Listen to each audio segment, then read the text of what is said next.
A gente muda de assunto agora e abrimos espaço para uma notícia importante e polêmica.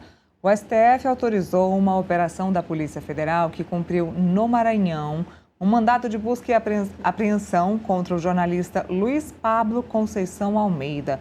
A operação foi autorizada pelo ministro Alexandre de Moraes em razão de informações publicadas pelo jornalista em um blog sobre suposto uso de veículo oficial do Tribunal de Justiça do Maranhão. Já tem matéria aí aberta do lado para vocês de associações de imprensa que, obviamente, consideraram um absurdo e preocupante essa decisão do ministro Alexandre de Moraes contra o jornalista. A matéria aí mostra para vocês que essa decisão, contando para vocês, primeiro, né, a ABERT, que é a Associação Brasileira de Emissoras de Rádio e TV, também a ANJ, que é a Associação Nacional de Editores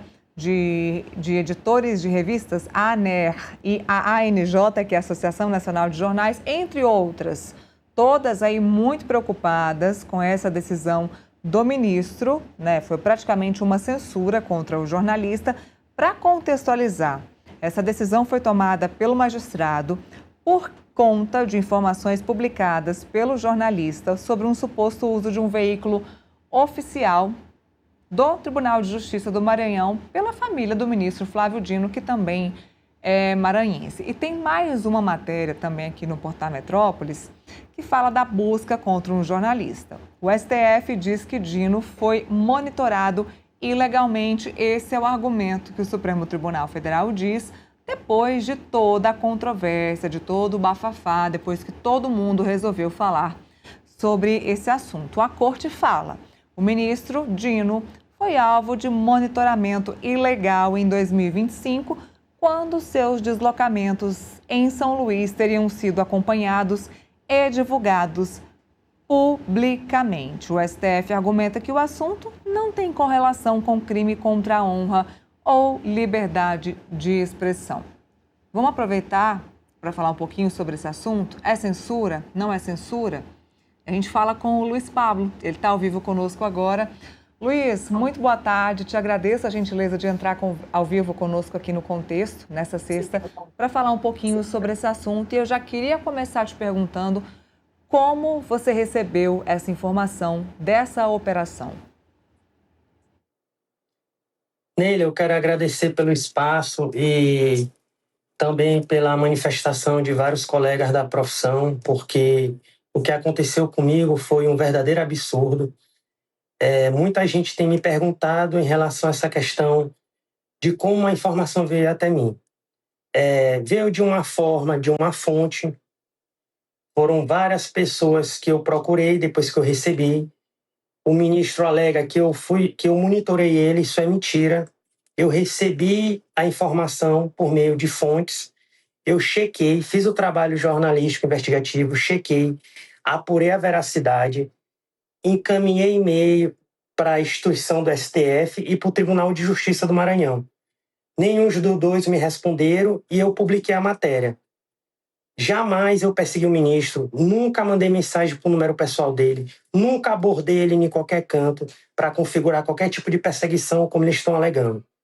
O que houve foi que a Polícia Federal esteve no dia 10, na terça-feira, às 6 horas da manhã, não levaram documento, não quiseram nada, foram diretamente no meu celular, nos dois celulares, no meu HD externo e no meu computador, no meu MacBook. Foram direcionados somente para buscar isso. Ao meu ver, eles estão atrás da minha fonte de informação, porque eu jamais vou monitorar o ministro, isso não faz o menor sentido. Vou colocar o Felipe nessa conversa aqui também. Felipe, o Luiz Pablo, né, teve essa busca e apreensão determinada pelo ministro Alexandre de Moraes. Nós, enquanto jornalistas ou enquanto pessoas que tratam com a notícia, a gente ficamos todos muito estarrecidos quando ficamos sabendo disso, porque nós lidamos com esse tipo de notícia todos os dias. Aqui em Brasília, por exemplo, a gente vê carro oficial fora do trajeto oficial todos os dias. E a gente dá esse tipo de notícia. Não é que a gente está monitorando um ministro ou um parlamentar. E isso causa medo, porque isso configura uma espécie de censura, né, Felipe? Exatamente, Nira. Primeiro, toda a minha solidariedade, Luiz, por ter sido violado funcionalmente aí no teu sigilo de fonte, né, no seu trabalho como jornalista. Realmente é um absurdo, né? E as pessoas entenderam o seguinte, né, que quando você viola, né, o seu direito, né, de resguardar a sua fonte, você está, na verdade, violando o direito da sociedade de receber informação, né? E viola toda a liberdade de imprensa, né? Então, e a liberdade de imprensa e a liberdade da sociedade de receber informação é o pilar do Estado Democrático de Direito, né? Então, eu queria saber, Luiz, aproveitando aí que você está aqui, se você teve acesso à investigação, ao inquérito, ou você só recebeu a Polícia Federal na tua casa fazendo busca e apreensão sem nenhum tipo de documento, sem nenhum tipo, e você não sabe ainda qual que é a amplitude desse inquérito aberto no STF contra a sua pessoa. Boa tarde, Felipe. Primeiramente, obrigado pelas palavras de apoio. Eu recebi apenas um documento sem dizer nada, somente a busca e apreensão. E um detalhe que me chamou a atenção é que na determinação do ministro Alexandre de Moraes, lá estava bem específico, em negrito, inclusive, que era para ter cautela para evitar exposição. Eu acredito que sugeriu isso porque, expondo isso, ia vir à tona do jeito que veio, que é um escândalo isso contra a função do jornalista. Eles vieram lá na minha casa com o carro descaracterizado. Eles não divulgaram toda a operação da Polícia Federal. A assessoria encaminha para a imprensa e divulga no site oficial do gov.com.